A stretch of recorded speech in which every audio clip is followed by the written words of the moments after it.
जय हिंद दोस्तों, स्वागत है आप सभी का अपने विजन क्लास परिवार में। दोस्तों आज फिर से हम रासायनिक समीकरण को संतुलित करने की कोशिश करेंगे। बहुत सारे एग्जाम्पल देखेंगे, ठीक है।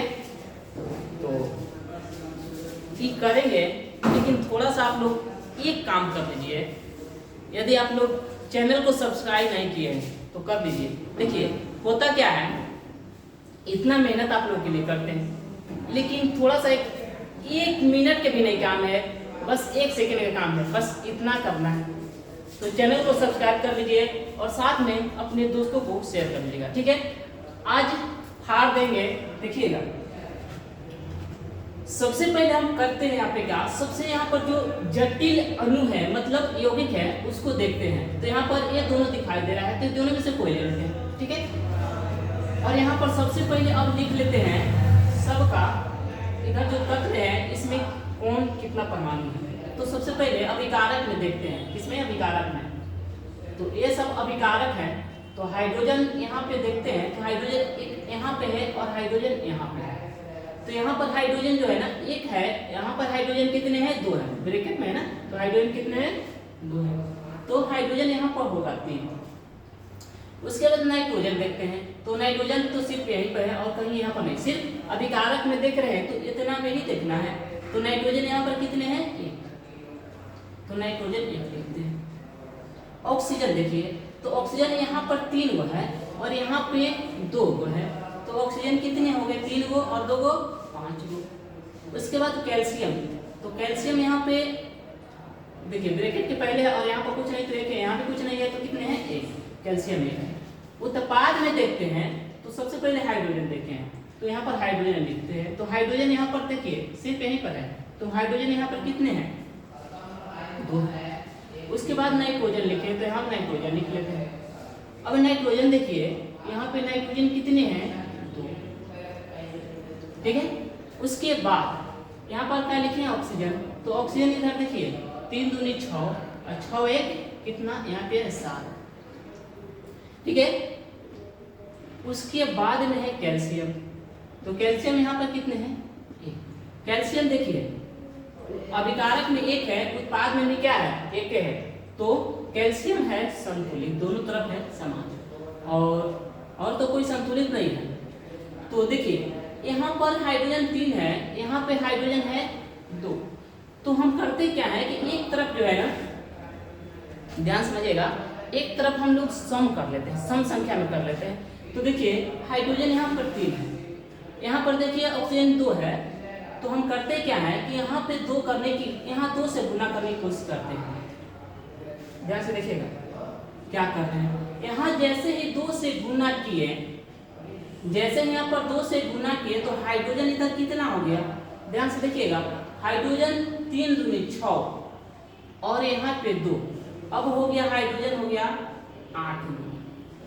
देखिए 3 दूनी 6 और यहाँ पे 2, 8 हो गया। अब सब देखिए, अब जब यहाँ 2 से गुना किए हैं तो सब चेंजिंग हो गया। हाइड्रोजन देखिए कितना हो गया, सॉरी हाइड्रोजन नहीं, ऑक्सीजन 8 हो गया। हाइड्रोजन देखिए, हाइड्रोजन यहाँ पे हाइड्रोजन 2 और यहाँ पे 2, हाइड्रोजन कितने हो गए, 4। ऑक्सीजन हो गया था, ऑक्सीजन ध्यान रखना। तो यहाँ पर हाइड्रोजन कितने हो गए, 4 हो गए।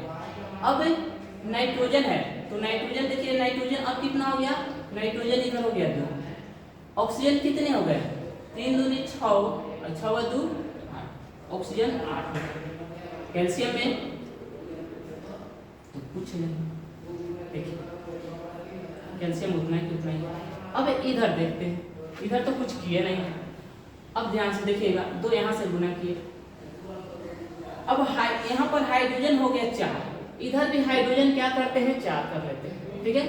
तो यहाँ पर देखिए हाइड्रोजन यहाँ पे कितने हैं, 2। तो यहाँ 2 से गुना करते हैं, कहाँ पे गुना करते हैं, 2 यहाँ पे गुना करते हैं, ठीक है। तो जैसे यहाँ 2 से गुना किए तो हाइड्रोजन यहाँ पर कितना हो गया, 4 हो गया। अब जैसे ही यहाँ 2 से गुना किए तो ऑक्सीजन देखिए कितना हो गया, 2 यहाँ पे और 6 यहाँ पे। ऑक्सीजन कितना हो गया, ऑक्सीजन तीसरा स्थान लिखे यहाँ पर लिख देते हैं, ऑक्सीजन हो गया 8, ठीक है। अब नाइट्रोजन, नाइट्रोजन यहाँ पे कितने हैं? नाइट्रोजन तो 2 है, नाइट्रोजन 2 है, ठीक है। और ऑक्सीजन कितना हो गया? ऑक्सीजन हो गया 8। उसके बाद में कैल्शियम, कैल्शियम क्या है? देखिए एक बार में ही संतुलित हो गया।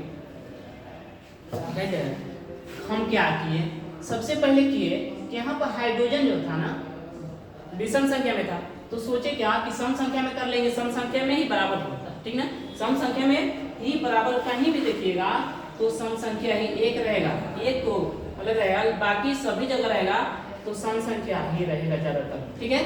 तो यहाँ पर देखिए तो हाइड्रोजन यहाँ पर हो गया 4 और इधर भी हाइड्रोजन 4, नाइट्रोजन इधर 2 और इधर भी nitrogen 2, oxygen 8, oxygen 8, calcium 1, calcium 1। अब ये क्या हो गया? ठीक है। अगर नहीं समझ में आया होगा अभी आगे दिखाते हैं, समझ में आ जाएगा। देखिए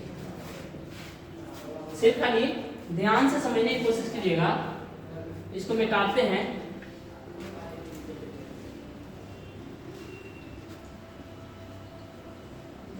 है अनुमान विधि। ये अनुमान विधि, अनुमान तो लगानी पड़ेगा थोड़ा सा, लेकिन इतना डिफिकल्ट नहीं है, एकदम आसान है। देखिए एक और थोड़ा सा एग्जांपल लेते हैं। यहाँ पे NaOH सोडियम हाइड्रोक्साइड, उसके बाद में है यहाँ पर जो सोडियम हाइड्रोक्साइड H2SO4 के साथ क्रिया करता है, H2SO4 के साथ। उसके बाद में क्या बनाता है? तो यहाँ पर Na2SO4 और जल बनाता है। अब यहाँ पर देखिए, यहाँ पर लिख लेंगे, यहाँ पर सोडियम कितने हैं? अभिकारक में सोडियम है, यहाँ पे ये और तो है नहीं, तो यहाँ पे सोडियम 1। ऑक्सीजन यहाँ पे कितने हैं? तो ऑक्सीजन यहाँ पे है 1 यहाँ पे और 4 यहाँ पे, ऑक्सीजन है 5, ठीक है। हाइड्रोजन यहाँ पे देखिए 1 है, हाइड्रोजन यहाँ पे कितने हैं? 2, तो हाइड्रोजन हो गया 3। सल्फर कितने हैं? तो सल्फर है। उसके बाद में यहाँ पर सोडियम अगर देखेंगे तो सोडियम कितने हैं? इधर 2 है। उसके बाद ऑक्सीजन, ऑक्सीजन देख लेते हैं। तो ऑक्सीजन यहाँ पे 4 और यहाँ पे 1, कितने हैं? ऑक्सीजन है 5। उसके बाद हाइड्रोजन, हाइड्रोजन इधर कितने हैं? 2। उसके बाद सल्फर, तो सल्फर कितने हैं? 1। यहाँ पर क्या संतुलित है? सिर्फ ऑक्सीजन संतुलित है। अब करते क्या है कि यहाँ पर सोडियम इधर 2 है, तो इधर सोडियम 1 है, तो यहाँ पर 2 करने की कोशिश करते हैं। अगर यहाँ 2 से गुना करेंगे तो हो जाएगा, मतलब यहाँ पे NaOH प्लस H2SO4, फिर क्या करते हैं? उतार लेते हैं इसे, Na2SO4 और H2O। अब यहाँ 2 से गुना कर देते हैं। तो जैसे यहाँ 2 से गुना किए तो सोडियम तो हो गया कितने? सोडियम हो गया 2, लेकिन ऑक्सीजन कितने हो गए? यहाँ पर देखिए, जैसे ही गुना करते हैं तो उसके अगले जो तत्व हैं उसके बारे में सोचते हैं। अब ऑक्सीजन यहाँ पे 2 और यहाँ पे 4, ऑक्सीजन कितने हो गए? 4 हो गए। हाइड्रोजन देखिए, हाइड्रोजन हो गया 2 और यहाँ 2, कितने हो गए? हाइड्रोजन हो गया, अब ऑक्सीजन हो गया 2 यहाँ पे, ऑक्सीजन 4 यहाँ पे और 2 यहाँ पे 6, हाइड्रोजन यहाँ पे 2 और यहाँ पे 2 हो गया 4। सल्फर तो उतना ही है, सल्फर में तो कुछ किया नहीं है। अब देखिए, अब इधर देखते हैं तो सोडियम इधर अभी कितना है? 2, ठीक। ऑक्सीजन यहाँ पे कितना है? ऑक्सीजन यहाँ पे और यहाँ पे 1। करते हैं ऑक्सीजन को संतुलित। ऑक्सीजन इधर कितने हैं? 6, यहाँ पे हैं 5। तो यहाँ अगर 2 से गुना करते हैं तो ऑक्सीजन देखिए कितना हो गया? ऑक्सीजन इधर कितने हो गए? 2 यहाँ पे और 4 यहाँ पे, ऑक्सीजन हो गया 6। लेकिन हाइड्रोजन कितना आ गया? देखिए इधर हाइड्रोजन 2 दूनी 4, हाइड्रोजन इधर कितना हो गया? 4, इधर हाइड्रोजन कितने हैं? 4। उसके बाद सल्फर देखते हैं तो सल्फर यहाँ पे कितने हैं? अब देखिए तो क्या संतुलित है? तो यहाँ पर देखते हैं सोडियम इधर 2 है, तो सोडियम इधर 2, ऑक्सीजन 6, ऑक्सीजन 6, हाइड्रोजन 4, इधर भी 4, सल्फर 1, सल्फर 1। तो दोनों तरफ प्रत्येक तत्व क्या है? समान है। यह हो गया संतुलित। ठीक है, इस तरह से संतुलित करना है। और एग्जाम्पल देखते हैं यहाँ पे हम लोग, और एग्जाम्पल देखने की कोशिश करते हैं, आप लोगों को समझ में आएगा। देखिए, अगर जितने एग्जाम्पल हम लोग देखेंगे धीरे धीरे क्लियरिटी होते रहेगा, आप लोग को अच्छी तरह समझ में आएगा। ठीक है, जितने हम लोग क्या करेंगे क्वेश्चन सॉल्व करते हैं उतने ही अच्छी तरह समझ में आता है। ठीक है, तो आगे हम लोग और देखते हैं।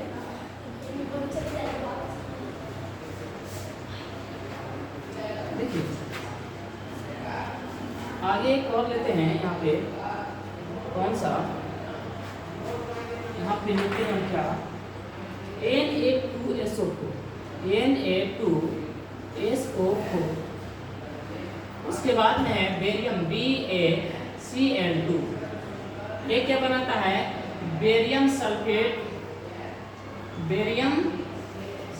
बनाता है और NaCl। अब यहाँ पर करें क्या लिख लेते हैं, अभिकारक में कौन कौन तत्व कितना है, तो यहाँ पर देखते हैं सोडियम कितने हैं, लिख लीजिए सोडियम है 2, सोडियम और तो कहीं है नहीं, सोडियम यहाँ पे 2। सल्फर यहाँ पे है सिर्फ और कहीं नहीं, तो यहाँ पर 1 है। ऑक्सीजन यहाँ पे 4, तो ऑक्सीजन सिर्फ 4 है। उसके बाद बेरियम, तो बेरियम कितने हैं, बेरियम 1। क्लोरीन है यहाँ पे कितने, इधर देख लीजिए संतुलित है कि नहीं, तो बेरियम यहाँ पर सबसे पहले सोडियम,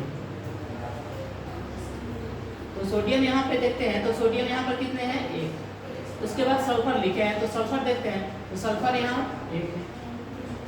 उसके बाद ऑक्सीजन लिखे हैं, तो ऑक्सीजन लिख लेते हैं, तो ऑक्सीजन यहाँ पर कितने हैं, यहाँ पे 4 है। ऑक्सीजन संतुलित है, सल्फर भी संतुलित है। ठीक है, अब बेरियम, तो बेरियम कितने हैं, यहाँ पे 1 है, यहाँ भी बेरियम में क्या है, संतुलित है।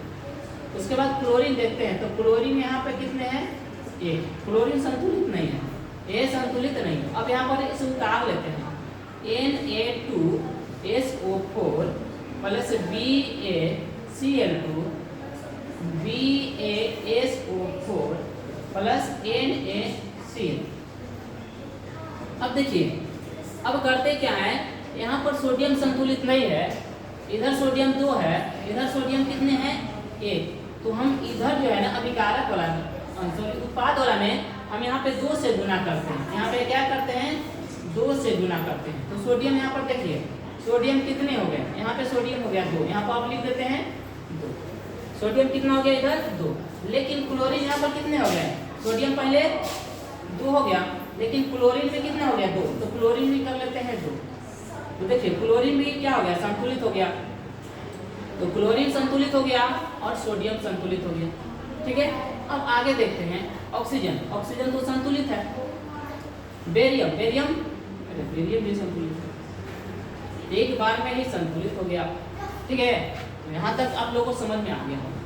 अब देखिए, अब करना क्या है, जितने भी बताया गया है आप लोगों को ये सब जाके एक बार फिर बनाना है। ठीक है, अब यहाँ पर हम लोग बोले थे, आप लोग को बताए थे कि जो अधूरा समीकरण होता है ना उसे कैसे पूरा किया जाता है। ठीक है, तो यहाँ पर देखिए समझाते हैं किस तरह से पूरा किया जाता है। जैसे यहाँ पर देखिएगा, इसको मिटाते हैं, आप लोग यहाँ समझ में आ गया होगा। अब इसे मिटाते हैं,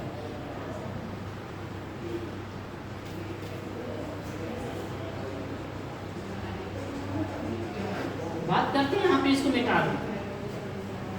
अब ये अधूरा हो गया, अब इसे पूरा करना है। इसे क्या करना है, पूरा करना है।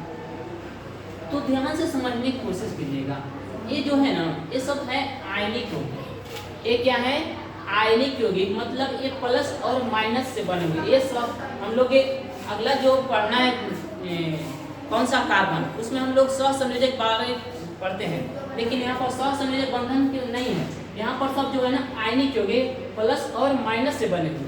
तो यहाँ पर देखिए, जो शुरू में जो तत्व होता है वो प्लस होता है, मतलब वो धातु होता है। यहाँ पर देखिएगा, ऐसा बात नहीं, यहाँ पर शुरू में क्या होता है, प्लस। ए प्लस होगा, ए माइनस होगा, ए पूरा, ये जो SO4 है ए माइनस, ए प्लस है और ए माइनस। तो प्रकृति का नेचर ये है कि प्लस जो होता है की ओर क्या होता है, अट्रैक्ट होता है। आप लोग भी जानते हैं प्लस जो होता है माइनस की ओर अट्रैक्ट होता है, आकर्षण होता है। तो यहाँ पर देखिए कैसे बनेगा, यहाँ पर जो है सोडियम किससे क्रिया करेगा, ये जो प्लस है ना, ये वाला प्लस इसके माइनस से क्रिया करेगा।